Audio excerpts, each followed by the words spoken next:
Assalamualaikum warahmatullahi wabarakatuh. Perkenalkan, nama saya Rama Aswai Nurbaiti, NIM 1011910070.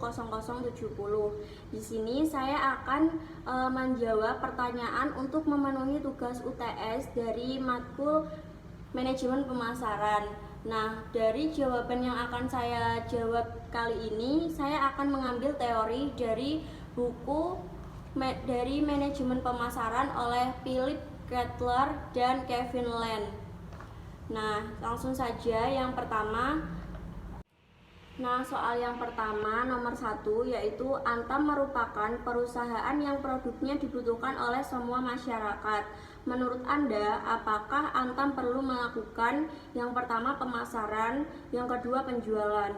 Nah, seperti yang sudah saya sebutkan tadi, saya itu menggunakan e-book dari Philip Kotler. Nah, untuk menjawab soal nomor 1, saya menggunakan materi pada chapter 1 halaman 25. Nah, di situ dijelaskan bahwa pemasaran itu sangat penting untuk kelangsungan suatu perusahaan.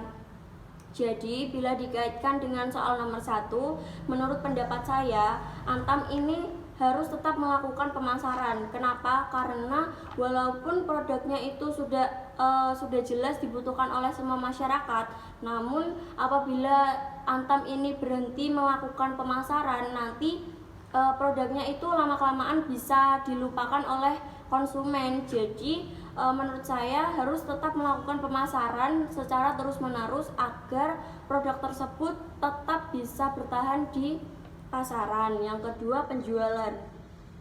Menurut saya juga ini sangat masih dibutuhkan karena penjualan sendiri ini kan bisa menghasilkan laba. Nah, laba tersebut itu akan memberikan keuntungan sendiri untuk Antam ini walaupun produknya ini sudah sangat dibutuhkan. Nah, soal yang kedua, DFNSK merupakan mobil berkualitas yang saat ini bersaing pemasarannya dengan produk-produk yang sudah ada di Indonesia. Bagaimana menurut Anda seharusnya strategi pemasaran mereka agar mampu bersaing di belantara otomotif Indonesia? Nah, untuk menjawab soal nomor 2 ini, saya memakai buku yang sama tapi menggunakan chapter 2 yang materinya yaitu Developing Marketing Strategies and Plans. Itu berada pada halaman 57. Nah, di situ dijelaskan bahwa pasar sasaran dan proposisi nilai yang akan ditawarkan suatu perusahaan berdasarkan pada analisis peluang pasar terbaik. Nah, menurut saya strategis yang harus diterapkan oleh DFNSK ini supaya bisa bersaing yaitu dengan cara mencari kekurangan apa sih yang ada di produk mobil lain. Nah, dari riset yang dilakukan DFNSK untuk mencari kekurangan itu tadi, dia itu bisa membuat keunggulan dari produknya dia sendiri. Jadi walaupun produk lain mempunyai keunggulan sendiri-sendiri, tapi DFNSK ini juga mempunyai keunggulannya sehingga tetap bisa bersaing dengan pesaing lainnya. Selanjutnya untuk menjawab soal nomor 3, yaitu ceritakan bagaimana sebuah organisasi melakukan marketing intelligence dengan memberi contoh sebuah perusahaan atau UMKM yang Anda tahu. Nah, di sini saya masih menggunakan buku yang sama tapi chapter 3 yang berjudul Collecting Information and Forecasting Demand. Nah, pada chapter tersebut dijelaskan dan disebutkan ada 3 komponen sistem informasi pemasaran modern. Yang pertama ada internal records, yang kedua ada marketing intelligence, dan ada analisa makro environment.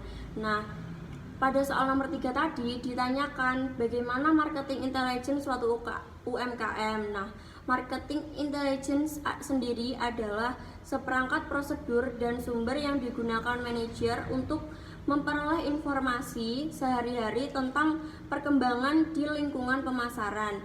Nah, contoh yang akan saya gunakan di sini adalah UMKM yang dibuat oleh ibu saya sendiri. Nah, ibu saya di sini kan membuat UMKM, yaitu dengan produk seperti roti bolu dan juga jajanan pasar. Dalam melakukan marketing intelligence, ibu saya itu setiap hari melakukan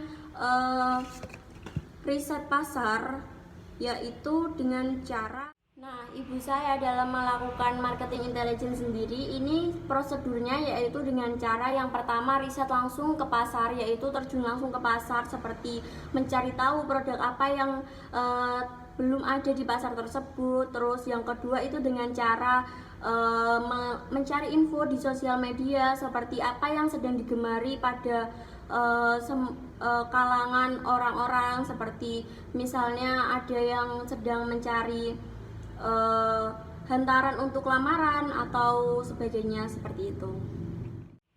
Selanjutnya saya akan menjawab pertanyaan nomor 4. Nah, masih dalam buku yang sama namun dalam chapter yang berbeda. Nah, untuk menjawab soal nomor 4, saya menggunakan teori pada chapter 4, yaitu mengenai conducting marketing research.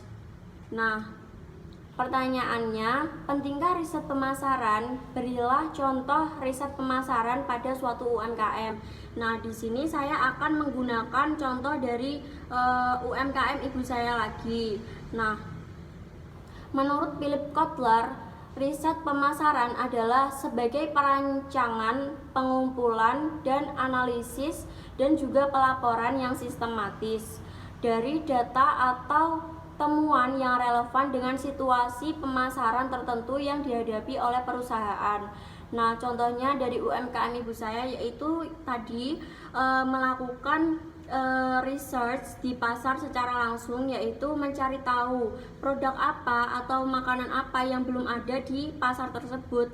Nah, dari riset tersebut nanti ibu saya itu mulai melakukan inovasi, seperti misalnya yang kurang itu ada jajanan lemper atau apa. Nah, nanti ibu saya itu membuat produk tersebut lalu untuk dipasarkan di pasar tersebut.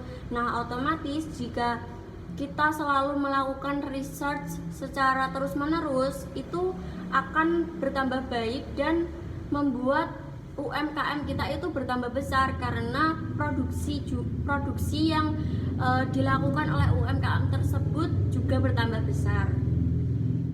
Nah, selanjutnya saya akan menjawab pertanyaan nomor 5, yaitu bagaimana mengukur kepuasan pelanggan pada produk UMKM yang dijual offline. Berikan contohnya. Nah, saya akan masih menggunakan buku yang sama, yaitu oleh Philip Kotler, namun pada chapter 5 yang berjudul Creating Long Term Loyalty Relations. Nah, total kepuasan pelanggan yaitu perasaan senang atau kecewa seseorang yang dihasilkan dari membandingkan kinerja yang dirasakan produk dengan harapan. Nah, menurut buku e-book tersebut ada 4 teknik pengukuran kepuasan pelanggan. Yang pertama ada sistem keluhan dan saran. Nah, di sini saya akan mengambil contoh kafe yang ada di Tuban, yaitu milik teman saya yang bernama Nine Cafe. Nah, untuk menerapkan sistem keluhan dan saran, Nine Cafe ini membuat suatu kotak saran yang ditempatkan di kafenya tersebut. Nah, kotak tersebut berfungsi sebagai misalkan ada keluhan atau saran yang diberikan konsumen untuk Nine Cafe sendiri, misalnya apakah ada pelayanan yang kurang, atau masakannya enak atau tidak enak, atau konsumen itu memberikan saran seperti bisa ditambahkan tempat duduk lagi atau menambahkan apapun yang bisa membuat Nine Cafe tersebut semakin bertambah baik, seperti itu. Nah, dari situ nanti setiap 1 bulan sekali owner dari Nine Cafe tersebut mengecek dari kotak saran tersebut. Nah, yang kedua sistemnya yaitu ada ghost shipping. Ghost shipping sendiri merupakan suatu karyawan atau ownernya sendiri yang menyamar sebagai pembeli di kafe tersebut. Nah, fungsinya itu nanti misalnya gossiping tersebut itu menanyai pembeli yang ada di situ, misalnya rasanya enak apa tidak, atau pelanggan itu puas apa enggak sih dengan pelayanan yang diberikan dari Nine Cafe tersebut. Selanjutnya ada lost customer. Nah, yang selanjutnya itu ada sistem lost customer. Nah, sistem ini yaitu merupakan pelanggan yang sudah lama tidak berkunjung ke Nine Cafe. Nah, dari situ nanti untuk sebagai evaluasi, nanti owner dari Nine Cafe ini menghubungi si lost customer tadi untuk menanyakan kenapa sih kok nggak pernah berkunjung ke Nine Cafe lagi, kenapa kok nggak pernah membeli makanan atau minuman dari Nine Cafe lagi. Nah, nanti alasan tadi bisa dijadikan patokan supaya Nine Cafe ini semakin bertambah baik karena alasan dari lost customer itu tadi. Nah, yang terakhir ada survei kepuasan. Seiring berjalannya waktu dan juga perkembangan teknologi, survei kepuasan ini bisa berbentuk Google Form, yaitu seperti melalui Google yang nanti bisa ditanyakan misalnya apakah makanan di Nine Cafe ini enak. Nah, itu nanti ada pilihannya seperti puas, tidak puas, dan sangat puas. Nah, ada juga sistemnya lewat Instagram. Itu nanti bisa lewat vote atau Q&A. Nah, selanjutnya pertanyaan yang nomor 6. Buatlah STP produk yang Anda rencanakan sebagai bisnis masa depan Anda dan jelaskan mengapa Anda memilih STP tersebut. Nah, masih menggunakan buku yang sama namun menggunakan materi pada chapter 9 halaman 267 tentang Identifying Market Segment and Target. Nah, di sini saya akan menggunakan produk Boba Indahoy. Nah, untuk segmen, yang pertama segmen, saya menggunakan 3 segmen untuk produk Boba Indahoy ini. Yang pertama ada segmen perilaku dan sikap. Saya mengkategorikan menjadi 3, yaitu pengguna ringan, yaitu pengguna atau konsumen yang jarang membeli dan jarang mengonsumsi Boba Indahoy. Yang kedua ada menengah, yaitu pelanggan yang sering mengonsumsi dan sering membeli boba di Boba Indahoy. Yang ketiga ada kelas berat, yaitu pelanggan yang sering membeli dan juga sering mengonsumsi Boba Indahoy. Yang kedua ada segmen demografis, yaitu untuk Boba Indahoy sendiri itu mulai dari perempuan atau laki-laki yang berusia mulai dari 7 tahun sampai umur 50 tahun. Yang ketiga ada segmen geografi. Nah, produk saya ini bagus dipasarkan di daerah kota besar atau kota-kota industri daripada di daerah pedesaan, karena harga yang cukup ekonomis ini tetapi kurang bisa diterima di daerah pedesaan, karena untuk daerah pedesaan sendiri itu juga kurang menyukai minuman-minuman seperti itu. Nah, minuman Boba Indahoy ini juga cocok dikonsumsi pada wilayah yang beriklim panas. Nah, untuk target pemasarannya sendiri, produk Boba Indahoy adalah untuk seluruh wilayah di Pulau Jawa. Untuk target permulaannya sendiri adalah masyarakat di pusat kota besar dan sekitarnya, dan dari mulai umur 7 tahun sampai dengan umur 50 tahun, baik perempuan maupun laki-laki. Nah, saya itu lebih menargetkan kepada anak-anak sekolah dan juga mahasiswa-mahasiswi seperti itu. Nah, selanjutnya ada positioning. Boba Indahoy dalam memposisikan salah satu strateginya adalah dengan menanamkan persepsi kepada konsumen jika mereka mengonsumsi Boba Indahoy, mereka akan memiliki kepuasan tersendiri karena Boba Indahoy sendiri memakai packaging yang sangat menarik dan juga ada misalnya itu nanti apabila pembeli itu membeli di Boba Indah Hoi, maka bisa ditulisin seperti namanya, misalnya mau dinamain apa seperti itu. Nah, nanti kan konsumen itu memfoto Boba Indah Hoi dan diupload di sosial media mereka masing-masing.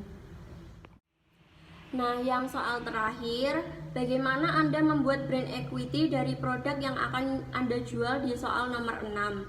Nah, brand equity ini menurut buku yang sama, halaman 321 tentang creating brand equity, saya dalam menciptakan brand equity ini dengan cara membuat packaging yang semenarik mungkin agar konsumen itu mudah mengingat produk Boba Indah Hoi dari saya. Misalnya ada logo bobanya, terus saya juga menggunakan boba dari gula aren, jadi rasanya itu Indonesia banget gitu. Jadi rasa dan juga kemasan dari Boba Indah Hoi ini mudah tertanam di benak dari konsumen Boba Indah Hoi sendiri. Nah, dari situ nanti kan para konsumen itu akan mengingat terus ciri khas dan juga rasa dari Boba Indah Hoi. Nah, itu tadi jawaban dari saya. Semoga jawaban saya ini bisa diterima dan mohon maaf apabila ada salah kata dan kurangnya. Saya akhiri. Terima kasih. Wassalamualaikum warahmatullahi wabarakatuh.